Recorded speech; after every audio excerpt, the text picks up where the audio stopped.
Hello students, आज के lecture में हम पढ़ेंगे अधिकतम माप सूचक मैक्सिमम डिमांड इंडिकेटर। ये क्या होता है? आज के लेक्चर में हम ये पढ़ेंगे। समान उपभोक्ता से विद्युत का मूल्य उसके द्वारा व्यय किए गए किलोवाट घंटा पर ही लिया जाता है। नॉर्मली लोग जैसे हम लोग जो यूज़ करते हैं, इलेक्ट्रिसिटी यूज़ कर रहे हैं, उसका व्यय जो होता है किलोवाट घंटा पर ही लिया जाता है। परंतु विद्युत व्यय करने वाले बड़े उपभोक्ता या औद्योगिक उपभोक्ताओं से विद्युत व्यय का मूल्य दो भाग शुल्क प्रणाली टू पार्ट टैरिफ के आधार पर लिया जाता है। जो बड़े बड़े कंज्यूमर होते हैं, जैसे इंडस्ट्रियल हो गए, वाले हो गए, उनसे दो भाग में लिया जाता है, दो पार्ट टैरिफ के आधार पर लिया जाता है। इसलिए अधिकतम मांग सूचक का प्रयोग विद्युत के बड़े उपभोक्ताओं के लिए किया जाता है। इस प्रणाली का मूल्य का एक भाग उपभोक्ता के अधिकतम किलोवाट एम्पीयर घंटा पर तथा दूसरा भाग किलोवाट घंटा शोषित शक्ति पर आधारित होता है। अधिकतम मांग सूचक किसी निश्चित अवधि में किसी उपभोक्ता की अधिकतम मांग को मापता करता है। इसके लिए अनावश्यक है कि अधिकतम मांग सूचक उपभोक्ता की क्षणिक मांग को पंजीकृत ना करे, अन्यथा उपभोक्ता पर दंड पेनल्टी लग सकती है, बल्कि केवल क्रमागत पूर्व निर्धारण अवधि प्राय आधा घंटा होती है। इस प्रकार के उपयंत्र या तो एक अलग इकाई होते हैं या उपभोक्ता के ऊर्जा मापी के साथ कोई एक यंत्र होता है जो अधिकतम माप को मापने का कार्य करता है। अधिकतम माप सूचक प्राय निम्न दो प्रकार के होते हैं। ये दो टाइप के होते हैं। पहला कौन सा है? राइट अधिकतम मांग सूचक, और दूसरा है मर्ज प्राइस अधिकतम मांग सूचक। हम पहले वाला पढ़ते हैं। इसमें है, यह यू आकार की एक कांच की नली से निर्मित होता है। ये देखिए बनी है एक यू आकार की कांच की नली। इस कांच की नली के दोनों ऊपरी सिरों पर समान धारिता के एक एक वायु बल्ब बने होते हैं। दोनों ओर के वायु के बल्ब बने हैं। बाईं ओर का बल्ब, ये वाला, अंदर से एक धातु की ऊष्मा की पत्ती से घिरा होता है। ये पत्ती लगी है दोनों साइड से, जिसमें संयोजक तारों की सहायता से मुख्य परिपथ को श्रेणी क्रम में जोड़ा जाता है। ये दिख रहा है, जुड़ा होगा हल्का सा, श्रेणी क्रम में जोड़ा जाता है। वैद्युत धारा के ऊष्मीय प्रभाव से गर्म होकर, जो वैद्युत धारा होती है उसके ऊष्मीय प्रभाव से ये गर्म होकर यह पत्ती ऊष्मक की भांति व्यवहार करती है। मतलब ये पत्ती उससे गर्म हो जाती है, फिर हीटर की तरह वर्क करती है। इस प्रकार निर्मित है उसमें बल्ब के अंदर अपने चारों ओर की हवा को गर्म कर देता है, और जो बल्ब के अंदर जितनी हवा होती है, एयर होती है, उसको गर्म कर देता है। बाएं ओर के नीचे एक पतले से छिद्र वाली शीशे की नली यू नली के दाईं ओर की नली से जुड़ी होती है। इस नली पर एक पैमाना लगा होता है। मतलब ये वाली नली इस नली से जुड़ी है, इसमें एक ही पैमाना लगा है, स्केल, ठीक है, पैमाना लगा होता है। इस व्यवस्था के साथ एक नली सूचक नली कहलाती है, इसलिए इसे सूचक नली कहते हैं। यू नली के अंदर एक निम्न प्रकार ताप प्रसार गुणांक वाला सूक्ष्म द्रव भरा होता है। समान इसके अंदर गंधक का मंद अम्ल उपयोग में लाया जाता है। यू नली संकुचित तथा फंदों वाली होती है ताकि यह बल्ब की हवा दूसरों में ना जा सके।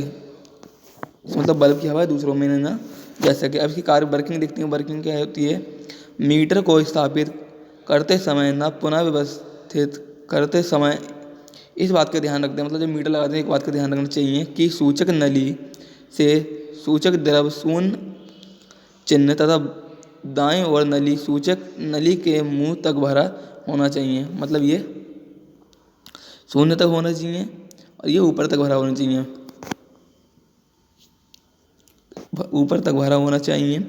अब जब ऊष्मक में विद्युत धारा प्रवाहित होती है तब नीचे इससे छिद्र में दबाव डालती है तो गैस से फैलने से उत्पन्न दाब के द्रव पड़ने पर परिणाम स्वरूप यूं नली के दाईं ओर का द्रव सूचक नली से गिरता है। उपभोक्ता जितने ही अधिक गर्म होकर फैलने के कारण द्रव पर उतना ही अधिक वायुदाब पड़ता है, अतः उतनी ही अधिक मात्रा में द्रव सूचक नली से गिरता है। पुनः सूचक नली में द्रव तब तक नहीं गिरता जब तक कि उपभोक्ता पुनः उसे उच्च मान की विद्युत धारा ग्रहण ना कर ले। अब देखते हैं मर्ज प्राइज अधिकतम मांग सूचक क्या होता है। मर्ज इसमें क्या होता है, इस प्रकार का अधिकतम सूचक का एक स्वतंत्र इकाई नहीं होता है, बल्कि यह ऊष्मामापी के साथ लगा एक भाग होता है। मतलब ये ऊष्मामापी के साथ एक भाग होता लगा हुआ है जो ऊष्मामापी का ही चल प्रणाली द्वारा चलाया जाता है और किसी निश्चित अवधि के अंतर्गत उपभोक्ता के अधिकतम मांग की सूचना देता है। इसमें एक डायल 2 संकेतक होते हैं। पहला वह संकेतक जिसे ऊष्मामापी के चल तंत्र द्वारा पेच चक्कर व दांतेदार पहियों की सहायता से चलाया जाता है, जिसे चालक संकेतक, तथा दूसरे वह संकेतक जो चालक द्वारा चलाया जाता है और अधिकतम मांग सूचक संकेतक कहलाता है।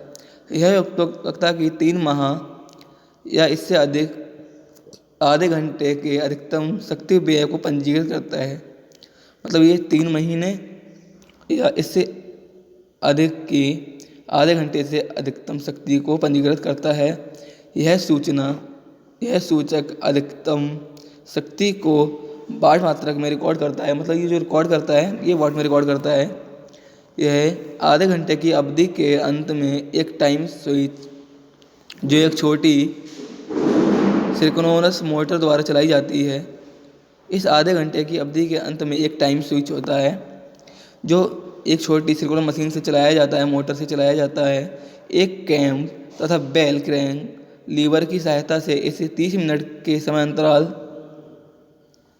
के उपरांत लगभग 20 सेकंड के लिए चल तंत्र के संपर्क से अलग कर दिया जाता है। मतलब इसे 20 सेकंड के लिए अलग कर दिया जाता है। चालक संकेतक के चल चक्कर का संपूर्ण ऊष्मामापी के चल तंत्र से दूर जाने के कारण चालक संकेतक पुनः अपनी शून्य स्थिति पर आ जाता है, परंतु अधिकतम मांग सूचक शून्य स्थिति में नहीं आता तथा स्थिर रखकर उसे आधे घंटे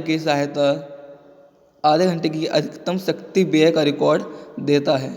अगले आधे घंटे में चालक संकेत पुनः आगे बढ़ता है, लेकिन अधिकतम मांग संकेत तब तक नहीं बढ़ता। मतलब फिर आधे घंटे बाद वो आगे बढ़ जाता है, मगर वो फिर नहीं बढ़ता अधिकतम मांग संकेत, जब तक कि किसी क्षण ऊष्मा व्यय पिछले आधे घंटे की अपेक्षा अधिक नहीं हो जाती। जब तक मतलब हमारी जो ऊष्मा क्षय है वो आधे घंटे की अपेक्षा उससे अधिक नहीं हो जाती। समानतः 1 माह के अंतराल में जब उपभोक्ता के मीटर का पाठ्यांक लिया जाता है, अधिकतम मांग के लिए पाठ्यांक लेने के बाद इसे संकेतक को अगली अवधि के लिए पुनः शून्य कर दिया जाता है। मतलब जब हम उसका रीडिंग ले लेते हैं तो अगली रीडिंग के लिए उसे फिर शून्य कर देते हैं, पर व्यवस्थित रीसेट कर दिया जाता है, रीसेट कर देते हैं।